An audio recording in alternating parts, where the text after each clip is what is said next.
You may also have a dog that, as you walk through your home, is at your feet, kind of barking at you, pestering you, biting at your slippers or biting at your house coat or at the edge of your skirt or your pant leg. It can be very annoying, and people try to shoo them off, and the dog just gets more and more agitated and comes back and bounces around and makes a game out of this. It may seem like a game, but it is a dominant behavior, and again, it's something we want to correct, and again, it's something that doesn't take a lot to correct. You have your training line on and your training collar on the dog in the house.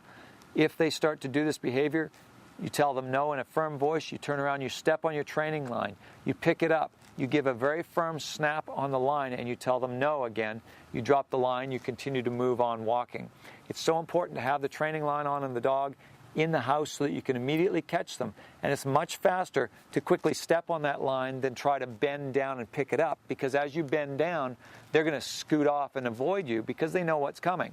So step on the line quickly, then bend down, pick it up, make your correction, carry on. If that's not working, you need to increase the firmness of your correction. If you're still having a problem, muzzle the dog. Walk through the house, walk past the dog. He's got the muzzle on, he's got the training line and the training collar. Walk past the dog just as you would normally. That would normally set him off, and to see if now he's learning with the restrained muzzle that he's not getting the chance to do that. He's feeling a little more subdued. So leave that on him. When you get up and you're going to go walking past him, use it for 20 minutes or half an hour as you walk around him. Get him used to this kind of stuff.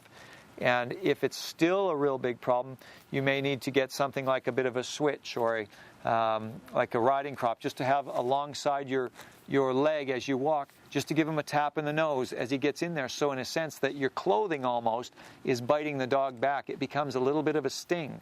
If you've got a dog who's a real problem with that, you may want to use your electronic collar, if you have one of those, to just be able to hit your button and give the dog a stimulation that's going to make it uncomfortable to do that aggressive behavior. Most dogs aren't going to take to that point. You're going to be able to correct this with your training line, your training collar, and maybe the use of a muzzle. So no matter whether it's you as an adult or the kids running around, a lot of times when the kids whip around the house, the dog likes to react to that quick movement, and they'll start grabbing at the kids. Same process. Have your training line on and allow the kids to make the corrections. As long as the dog is not showing a severe aggression towards the kids, allow the kids the opportunity to make the correction so that the dog learns that the kids are dominant in the family over the dog. We don't want to just simply say to the kids that, hey, look, we don't want you correcting the dog at all. We do want to encourage the kids to correct the dog so the dog learns to respect them equally as it does the adults in the house. The children just, again, need to know that the dog is not a toy, something to have power over where they want to just correct the dog all the time, because then that's not going to be a positive, happy relationship for the dog.